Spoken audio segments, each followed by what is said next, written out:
vérité au cœur de l'information.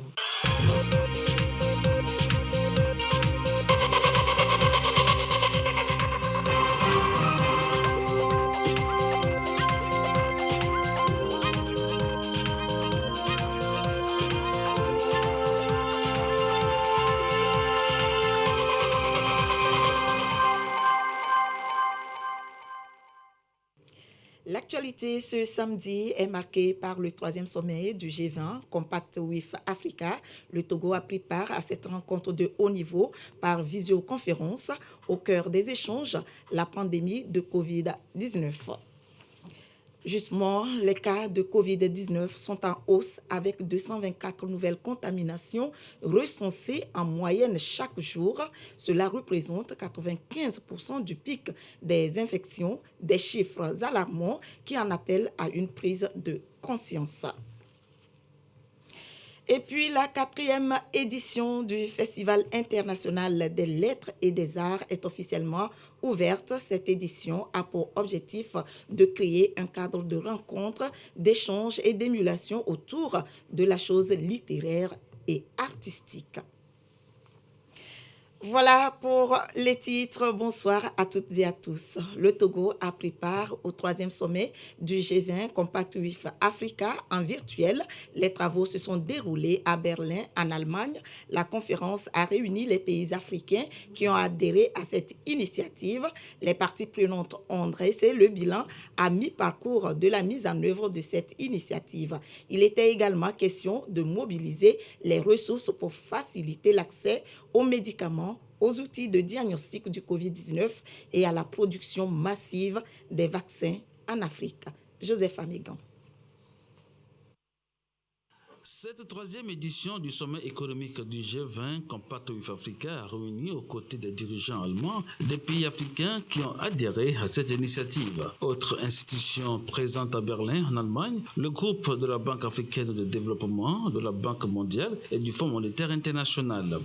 Au nom du président de la République, le ministre Sani Yaya, qui avait à ses côtés le ministre Adedje, a salué l'initiative renouvelée de Mme Angela Merkel, chancelière de la République fédérale d'Allemagne, de réunir pour la 3e fois à Berlin les pays du G20 Compact with Africa et les institutions financières internationales pour discuter des voies et moyens visant à renforcer l'accompagnement du développement de l'Afrique. Les parties prenantes ont dressé le bilan à mi-parcours de la mise en œuvre de l'initiative Compact with Africa et elles se sont penchées à cet effet sur les moyens d'améliorer l'environnement des affaires et de promouvoir les cadres macroéconomiques, commerciaux et financiers sur le continent. La participation du Togo à cette rencontre s'avère importante, d'autant plus que le pays a entrepris ces dernières années des réformes audacieuses, remarquables, pour créer un climat favorable à l'investissement privé. Le Togo s'est aussi engagé dans un nouveau partenariat de réforme avec l'Allemagne sur la base d'une nouvelle coopération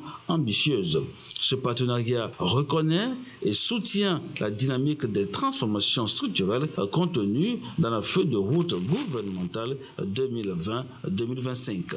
Depuis l'adhésion de mon pays au Compact with Africa, le gouvernement togolais a poursuivi ses efforts en vue de réaliser des réformes susceptibles d'attirer plus d'investissements et de créer des emplois pour les jeunes et les femmes. Le ministre Sani Yaya a ensuite témoigné sa reconnaissance aux autorités allemandes pour leur engagement en faveur de la coopération bilatérale qui s'est manifestée une fois encore avec la signature de la déclaration d'intention conjointe du partenariat pour les réformes ainsi que la pose de la première pierre pour la construction d'un centre de formation professionnelle. Il a également remercié les partenaires techniques et financiers, notamment la Banque mondiale et le Fonds monétaire international qui accompagnent le Togo dans la mise en œuvre des réformes économiques et financières.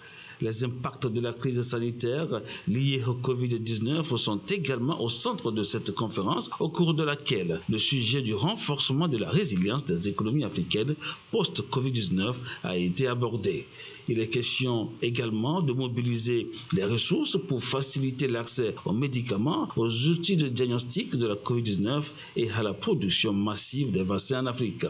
Le ministre de l'Économie et des Finances a saisi l'occasion pour plaider en vue d'un soutien renforcé aux pays africains dans la lutte contre la pandémie. C'est le lieu pour moi de plaider en faveur d'un développement plus accru de nos partenaires du G20 au profit de nos pays, en vue de soutenir davantage nos efforts pour un développement répondant aux aspirations de nos populations. Intervenant donc au nom du président de la République, le ministre Sani Yaya a invité les investisseurs allemands à participer à la réalisation des projets prioritaires portés par la feuille de route gouvernementale 2020-2025. Le fichier fiscal géolocalisé, c'est pour bientôt. L'Office togolais des recettes OTR s'active pour disposer de cet outil. Une tournée préparatoire avec les communes de la région des Savanes a été organisée à cet effet. En savoir plus avec Gérard Lagoudou. L'Office togolais des recettes OTR sollicite l'implication des communes dans le recensement fiscal géolocalisé. Une opération qui permettra de réaliser une base de données actualisée à mettre également à la disposition de l'État. Et pour un aboutissement heureux des travaux, l'OTR et les 16 communes de la région des Savanes sont en réunion préparatoire. C'est une bonne activité qui nous interpelle, nous maires aujourd'hui, qui voudront engager le développement communal de nos différentes communes. Donc c'est ainsi dit, c'est une aubaine que nous nous retrouvions aujourd'hui avec l'OTR. Un effectif de 210 agents recenseurs sera déployé sur le terrain. En plus des meilleures conditions de travail que les communes leur réservent, la forte mobilisation des contribuables sera également effective autour de l'OTR. Au lieu que ce soit l'OTR qui fasse le déplacement, ce seraient eux les contribuables qui viendront vers l'OTR de manière paisible pour payer. Puisque jusque-là, l'OTR, lorsqu'il fait le recouvrement, il y a une grande partie qu'on appelle le ristourne qui revient aux différentes communes. Donc, au fait, l'OTR travaille pour l'État, l'OTR travaille pour les communes, l'OTR travaille pour l'ensemble du pays. Dapao constitue l'étape finale de cette tournée de sensibilisation des élus locaux. Au total, 104 communes sont couvertes, sauf celle du Grand Lomé. Le terrain ainsi balisé, le recensement proprement dit démarre en septembre prochain. Que ces ristournes vous reviennent avant le 31 décembre 2021. Les étudiants en planification du développement local de l'Université de Kara approfondissent leurs connaissances en la matière. Ils seront ensuite déployés dans certaines communes pour un stage de perfectionnement. Nestor Mouzou. Le programme de décentralisation et gouvernance locale Prodigol, financé par l'Union européenne et l'Allemagne et piloté par la GIZ, appuie 13 communes à travers le pays. Dans ces communes et dans bien d'autres, un constat a été fait. Elles souffrent d'une insuffisance en ressources humaines de qualité, ce qui explique entre autres la faible prise d'initiative. Pour trouver une solution à cette difficulté, le Prodigol a sollicité la filière licence professionnelle en planification, suivi et évaluation de programmes de développement local de l'Université de Kara d'envoyer ses étudiants en stage dans les communes avec lesquelles il est en partenariat. Cette rencontre est en sorte un briefing qui est fait aux stagiaires sur ce qui est attendu d'eux, notamment l'appui dans l'élaboration des plans de développement communaux PDC. Il y a certaines communes qui n'ont pas encore de PDC. Donc, les étudiants vont accompagner ou vont aider, vont mettre à la disposition de ces communes leurs compétences pour l'élaboration des plans de développement communaux. Et donc, ça, c'est une chose. Il y a d'autres communes qui ont déjà des PDC, mais qui manquent de ressources humaines ou de compétences, d'expertise pour pouvoir mettre en œuvre ces PDC-là. Et ces étudiants sont formés pour pouvoir prendre un PDC et voir dans chaque département qu'est-ce qu'il faut faire pour pouvoir mettre en œuvre le PDC. Donc ça, c'est un deuxième aspect. Mais les planificateurs, ça ne se limite pas juste au PDC, c'est vraiment dans toutes les activités de la commune. Ils seront là pour accompagner les différents départements. Ces étudiants ont été dotés d'outils pour mieux passer leur stage. La filière licence professionnelle en planification, suivi évaluation des programmes de développement local de l'Université de Kara a été ouverte en novembre 2016. La première promotion a fini sa formation en 2019. Du côté de Sokodé, dans la région centrale, c'est une rencontre régionale d'échange et de restitution des résultats de la 4e communication nationale qui s'est tenue. Par la même occasion, le 2e rapport biennal actualisé du Togo sur le changement climatique a été présenté. Désiré Aloyi nous en dit plus. 2040 sont prévus. La lutte contre le dérèglement climatique suppose une mutualisation des efforts pour faire face. Le Togo mène son combat par des mécanismes et projets dans le but de cadrer avec les objectifs clairement définis. Dans cette salle, des acteurs au niveau de la région centrale en séance d'échange sur les résultats des différentes études menées dans le cadre du processus de préparation de la 4e communication nationale et du 2e rapport biennal actualisé du Togo sur le changement climatique. Sensibilisation en somme sur le fléau et sur les techniques d'adaptation et d'atténuation des impacts négatifs du réchauffement climatique. Ce projet, au-delà de répondre aux engagements pris par notre pays, le Togo, vis-à-vis de la Convention cadre des Nations Unies sur le changement climatique, va permettre de lutter contre la pauvreté, va permettre d'accroître et de renforcer la résilience de nos communautés à la base, puisque nos communautés vont disposer des informations sur les paramètres climatiques, comment contrôler les paramètres climatiques, notamment la température et la pluviométrie, pour que les agriculteurs au moment venu ne soient plus surpris de ce que nous vivons aujourd'hui. Il est question de partager entre acteurs les leçons apprises et les bonnes pratiques en matière de données d'activité après leur réalisation. Les agriculteurs vont désormais nous produire des informations sur les pratiques qu'ils mènent et qui peuvent contribuer à réduire leur vulnérabilité face aux effets et impacts néfastes des changements climatiques, ou bien des pratiques qui contribuent moins aux émissions, c'est-à-dire que ces pratiques émettent moins, ou bien contribuent à l'atténuation des émissions de gaz à effet de serre. Rencontre de Socodé pour une restitution des différents résultats du processus sur le changement climatique. Les différents acteurs conviés vont également échanger leur expérience dans le domaine.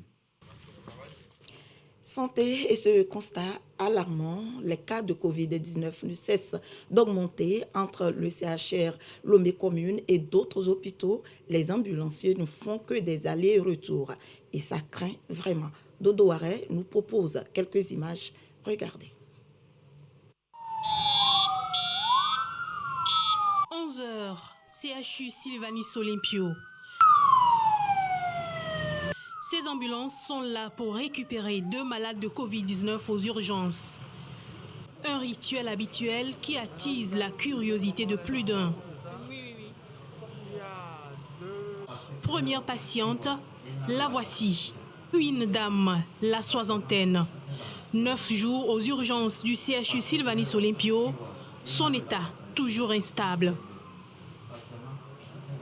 Presque en détresse respiratoire, son fils préfère se référer au conseil des soignants. La transférer de toute urgence au CHR Lomé commune pour des soins plus appropriés. Pour la première fois, il croit que le coronavirus est bien réel. Avant, moi-même, je ne croyais pas que la maladie existait. Mais étant venu au CHU Tokoin avec ma maman, qui est vraiment testée positive de cette maladie, et tout ce que moi-même je vois ici, tout ce que j'ai vécu pratiquement 2 semaines au CHU, vraiment, c'est pas facile. C'est pas du tout facile. Deuxième patiente, toujours une dame, mais plus vieille. Ses parents ont refusé catégoriquement le transfert vers le CHR Lomé commune. Et pourtant, son état est aussi critique. Ce que les gens ne comprennent pas, c'est que la Covid-19 vient s'implanter la plupart du temps sur une autre maladie. Donc, un patient peut très bien souffrir de son insuffisance rénale et faire en plus la Covid-19. Ça ne veut pas dire qu'on ne va traiter que la Covid-19, mais on prend en charge les 2 pathologies au même moment, et l'insuffisance rénale et la Covid-19. Donc, c'est ce que les gens ne comprennent pas. Ils se disent que voilà, le malade est arrivé pour des complications liées à un diabète ou à une insuffisance rénale ou un paludisme. Mais qu'on leur dit après le test que voilà, il y a en plus la Covid-19 et ils sont souvent réticents au transfert dans ces cas-là. Pas d'évacuation sanitaire pour Dame Célestine. Elle n'a développé qu'une forme légère de la maladie. Une semaine de traitement, elle s'est rétablie plus vite et accepte témoigner à visage découvert. C'était le 5 août 2021 que tout a commencé. avec une fièvre. J'ai souffert pendant 2 semaines. Ils m'ont référé au CHU Sylvanus Olympio ici. Ils ont commencé par faire le traitement de Covid. Ils m'ont prescrit les produits et j'ai commencé par prendre. Et voilà, aujourd'hui, 1 semaine, jour pour jour, je me sens dans un état très amélioré. Et vraiment, je félicite le personnel du CHU Sylvanus Olympio qui s'occupe des malades Covid ici. Tout ce que j'ai vu avec mes yeux et ce que j'ai subi moi-même, vraiment, cette maladie, elle est là, elle est réelle. Et c'est pas facile. À mes chers frères et sœurs, c'est de les exhorter à faire le vaccin. Les ambulanciers repartent finalement avec une seule patiente. Moins de 10 minutes et déjà au CHR Lomé Commune. La malade passe au plus vite à la radio. Première étape de la prise en charge ici au CHR Lomé Commune. Et à propos toujours de la pandémie de Covid-19, le bilan s'alourdit de jour en jour. Le professeur Iou Wateba en appelle à une prise de conscience. On l'écoute, c'est un extrait de l'émission Au cœur de la nation. Aujourd'hui, on n'utilise plus trop comorbidité. C'est non vacciné tout simplement. Parce que Covid massacre aussi bien des gens qui n'ont jamais eu mal à la tête et qui meurent que des gens avec comorbidité. C'est-à-dire que quand Covid t'attrape, on te dit ainsi Covid aujourd'hui, c'est vrai, le taux de survie est grand. Mais tu as aussi une possibilité d'en mourir. Que tu sois porteur ou porteuse de comorbidité ou pas, ça ne change rien. C'est vrai que les comorbidités sont plus exposées, mais aujourd'hui, ce que nous voyons, ça tue tout le monde. Alors, quel est le sentiment que nous avons quand quelqu'un n'est pas vacciné? 2 choses. La première chose, on se dit que ça serve de leçon à ceux qui n'y croient pas toujours. La deuxième chose, on lui pose la question, est-ce que vous êtes vacciné? Et là, la réponse, quand ils sont encore conscients, c'est lourd. Parce que c'est un peu comme on te dit, ne mets pas ton pied dans la brousse. Mais tu te dis, oh, ils n'ont qu'à aller se faire voir ces gens-là. Jusqu'au jour où tu te fais mordre. Et tu es là maintenant. Les gens qui te disent, ne mets pas le pied dans la brousse, enfin, maintenant que tu t'es fait mordre, c'est chez eux qu'on t'envoie. Et en temps, hier, tu les as insultés. Tu faisais partie de ceux-là qui ont véhiculé les messages contraires. Aujourd'hui, tu es devant eux et c'est là qu'ils se mettent à nous faire des excuses qu'ils n'ont pas compris. Et on leur dit, vivement que tu t'en sortes, pour que tu puisses parler aux autres. C'est ça. Et c'est un sentiment d'amertume. Parce que nous avons des cas où, ce midi, nous avons des cas, on sait qu'ils ne vont pas s'en sortir. Il y a un qui nous a dit la fois dernière que Dieu fasse que je guérisse pour que je parle aux gens. Vous vous souvenez, il y a un célèbre artiste togolais, je vais donner son nom puisqu'il s'est affiché, King Messan. King Messan, oui. Il a dit même dans une chanson que tout ce qu'on disait, il s'en foutait jusqu'au jour où il a fait la maladie. Alors là, il invite tout le monde à se voir. Ça, c'est un bel exemple de patriotisme. Et ça, nous le vivons chaque jour. Avant que le patient ne ferme la bouche, il y en a qui nous disent que ma femme aussi n'est pas vaccinée. Est-ce qu'elle n'est pas déjà contaminée? Et dites-lui d'aller se faire vacciner. On leur dit, tu as le téléphone, tu peux lui dire toi-même d'aller se vacciner. Voilà la réalité. La réalité, quand on est devant le mal, quand on est infecté, quand on est victime et qu'on n'a plus de force, c'est là qu'on revoit le film de sa vie. Alors que c'est quelque chose qu'on pouvait éviter juste en tendant le bras. Je finis en disant que les gens n'ont qu'à nous regarder, nous les médecins. Aujourd'hui, dans un hôpital, vous ne verrez plus un médecin qui a peur de Covid. Pourquoi? Parce que 93% du corps médical est vacciné. 93%. Et du coup, il n'y a plus cette peur. Mais si Covid, qui attaque si facilement aujourd'hui, fait tellement mal aux gens aujourd'hui, attaquait tout le monde, y compris les gens vaccinés, nous aussi, nous serons majoritairement malades. À l'heure où je vous parle, nous n'avons au Togo que 2 personnes, je dis bien 2 personnes, sur les 32 000 personnels de santé, il n'y a que 2 personnes qui soient infectées, à l'heure où je vous parle. Alors que nous, notre outil de travail aujourd'hui, c'est Covid. Tous les jours, on est sur Covid. Oui. Le CHU Sivali-Olympio diagnostique en moyenne 20 cas de Covid par jour. Ça veut dire que la probabilité pour que chaque malade, chaque médecin ou infirmier ait côtoyé un cas Covid avant la fin de la journée, elle est grande. Mais nous n'en mourrons pas. Un des décès que nous avions eu parmi le corps médical, après le début de la vaccination, c'est quelqu'un qui avait refusé la vaccination. De se faire vacciner, justement. Alors, tous ces éléments aujourd'hui pour dire que la vaccination marche. Je finis encore. J'avais déjà dit que j'allais finir, mais là, je finis définitivement. Alors, je finis définitivement en disant, partout les statistiques le disent, déjà, quand vous prenez les personnes infectées, 85% des personnes infectées, seulement infectées, je ne parle pas de formes graves, sont les non-vaccinés. Et quand vous prenez les décès, plus de 95% des gens qui décèdent de Covid de formes graves sont les non-vaccinés. Quand vous prenez des pays qui ont une couverture médicale de 75%, c'est-à-dire 75% de leur population est vaccinée, 75% vaccinés, vous vous rendez compte que 85% des gens qui font le Covid se retrouvent dans les 25% non vaccinés. Si le vaccin n'était pas efficace, ça veut dire qu'on aurait eu autant parmi les vaccinés qu'autant parmi les non-vaccinés. Mais pourquoi c'est les non-vaccinés qui font la maladie malgré la forme grave Delta? Ça veut dire que le vaccin a du sens. C'est la seule riposte. C'est la seule riposte véritable. Il n'y en a pas d'autre. Et donc, il faudrait vraiment que nous évoluions de façon positive et courageuse. Moi, la fois dernière, on ne le dit pas, mais moi, j'ai pris des sous mes yeux. Écoutez, je travaille avec le président de la République. Je me dois de le protéger par le fait d'être à jour. Voilà. Mais ceux qui travaillent avec moi se doivent de me protéger pour ne pas vous protéger aussi mes chefs. Voilà. Donc, je leur ai dit, rentrez chez vous, vous ne risquez rien du tout. Je ne vais pas demander qu'on vous punisse. Même s'il y a des bonus en temps, je vais vous les envoyer à la maison. Mais revenez quand vous êtes clean. C'est tranquille. Ils sont rentrés comme si c'était un amusement. Mais je leur ai dit, rentrez chez vous. Ils sont tous rentrés. Le lendemain, ils se sont inscrits, ils ont fait le vaccin.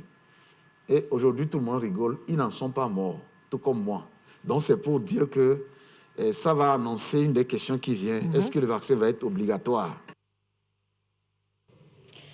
Et oui, le coronavirus fait des ravages sur son passage. Alors, une prise de conscience s'avère nécessaire.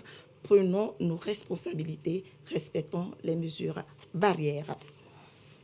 À l'étranger, la crise afghane et la lutte antiterroriste s'invitent au sommet de Bagdad. Les dirigeants régionaux et le président Emmanuel Macron ont dit leur attachement à la souveraineté de l'Irak qui ambitionne de jouer un rôle de médiateur.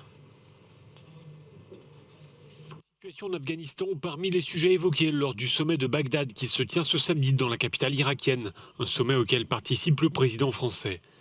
Emmanuel Macron qui a souligné avant même le début de cette conférence combien la sécurité, notamment dans cette partie du monde, restait menacée par le groupe État islamique. Le double attentat de Kaboul, revendiqué par Daesh, en est une illustration. Et nous savons tous qu'il ne faut pas baisser la garde, car Daesh demeure une menace. Et je sais que le combat contre ces groupes terroristes est une priorité de votre gouvernement. Je veux ici vous redire l'engagement de la France au sein de la coalition et à vos côtés. Les djihadistes du groupe État islamique continuent de commettre des attentats en Irak. Le dernier en date, le 19 juillet, un kamikaze qui s'est fait exploser sur un marché dans le quartier chiite de Sadr City à Bagdad. Bilan, 30 morts. Par ailleurs, lors de ce déplacement, le président français Emmanuel Macron doit se rendre ce dimanche au Kurdistan irakien, une région où les groupes armés kurdes ont largement contribué à battre les djihadistes de Daesh en 2017.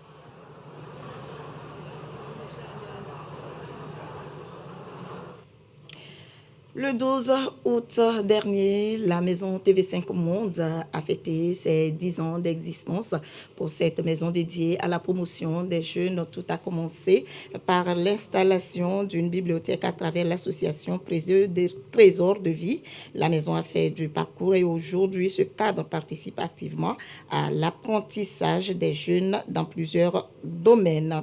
Et parlant justement de la maison TV5 Monde, nous sommes sur ce plateau avec Madame Mimi Bossou Soedjede.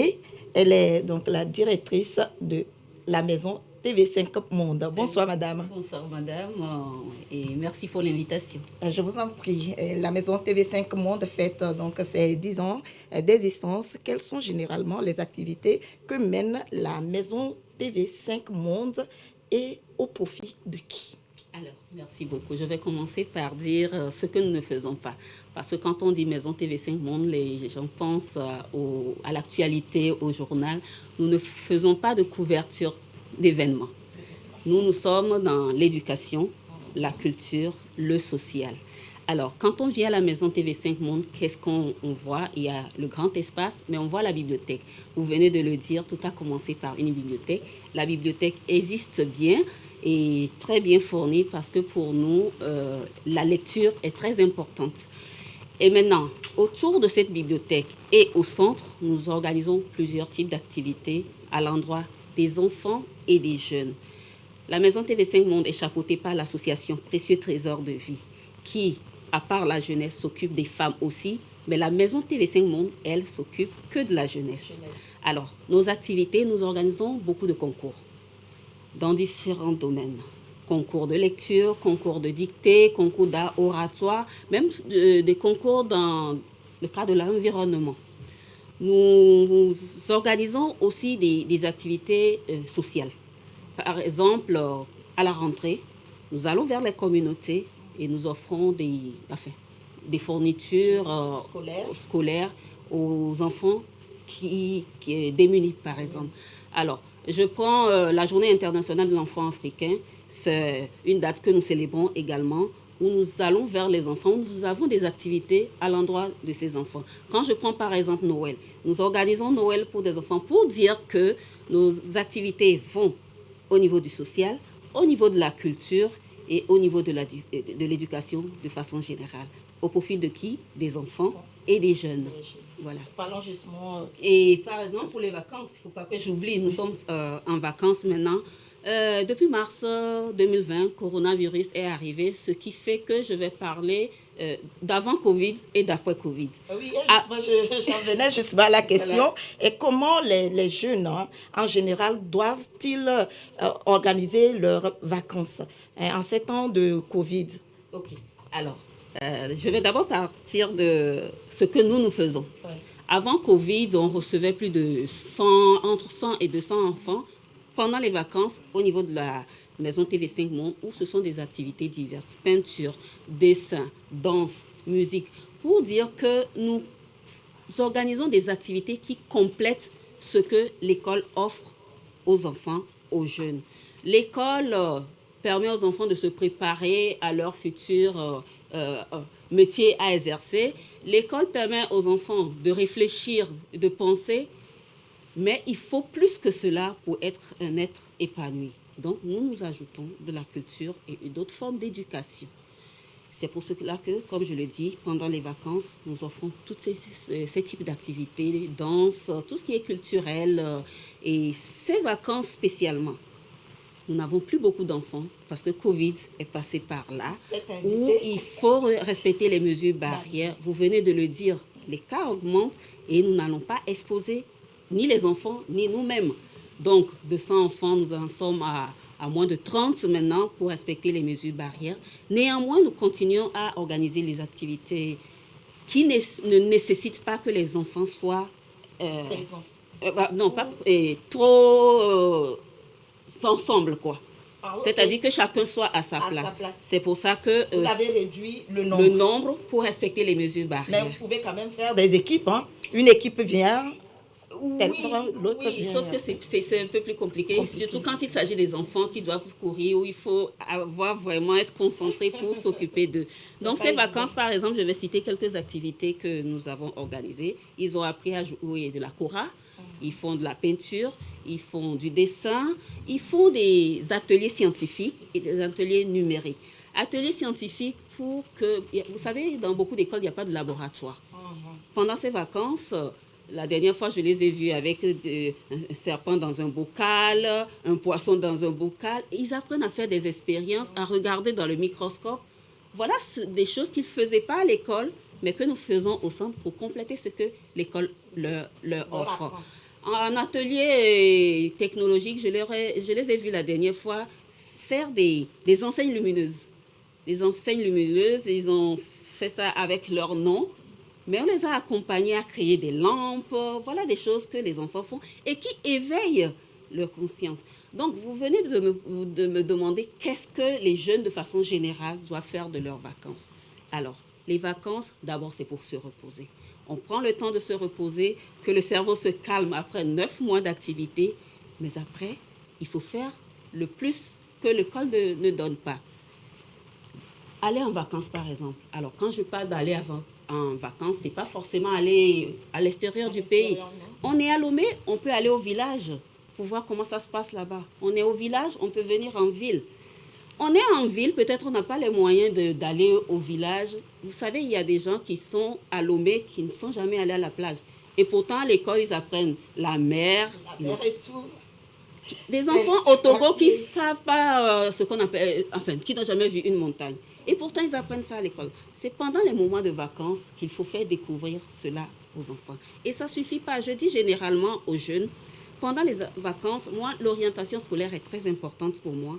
Et je dis, un enfant qui veut devenir médecin, par exemple, pendant les vacances, les parents peuvent l'emmener voir peut-être un cabinet où il va passer ne serait-ce qu'une semaine. Une semaine pour découvrir l'univers médical, pour savoir est-ce que c'est vraiment ça ou bien c'est juste porter le titre de docteur. Voilà, autant de choses qu'on peut faire. Et jouer. Le jeu est très important pour les enfants. C'est pendant les vacances. Quand ils vont à l'école, on leur dit il faut étudier, il faut étudier.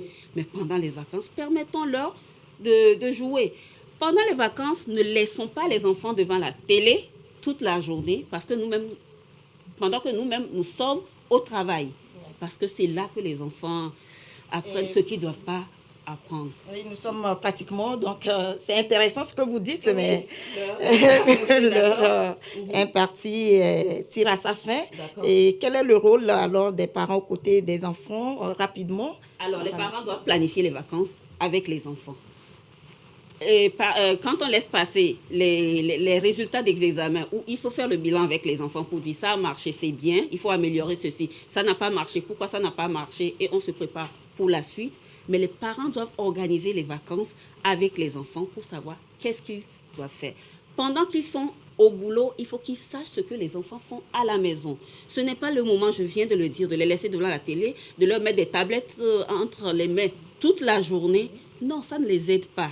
Je viens de citer quelques activités. C'est le moment pour les parents de l'organiser. Et pour les parents qui ont la chance de pouvoir prendre des vacances, ils peuvent s'organiser pour les prendre au moment des vacances des enfants, pour apprendre à connaître les enfants. Toute l'année, on court par-ci, les enfants sont à l'école, nous sommes au boulot, et on ne prend pas le temps avec nos enfants, au point qu'on ne les connaît pas. Un jour, on va vous dire, ton enfant a fait ceci. Non, ce n'est pas mon enfant. Et bien sûr, c'est ton enfant. Et très important, les filles. Pendant les vacances, quand ils ne font rien, vous savez, avec les réseaux sociaux maintenant, où le sexe est banalisé, c'est le moment où il faut protéger nos filles contre les grossesses précoces, les grossesses non désirées. Très important. Elles n'ont rien à faire, elles se baladent avec les amis et puis c'est vite arrivé. Puisque sur leur portable et tout, elles regardent ce qu'ils ne doivent pas regarder, et bien ils veulent passer à l'action, ils veulent essayer et bonjour les dégâts. Donc, les parents doivent vraiment protéger les enfants. Très intéressant, vos conseils. J'espère que les parents qui nous regardent vous ont écouté avec beaucoup d'intérêt et vont prendre en considération tous vos conseils. Merci, Madame Mimi Bossou Sodjede. Voilà. Merci d'être passée sur ce plateau. Merci beaucoup. Merci à vous également. Et c'est la fin de ce journal. Merci de nous avoir suivis. L'édition de 22h30 sera présentée par Alex Umporti. Je vous souhaite une très belle soirée, bon week-end et à très prochainement.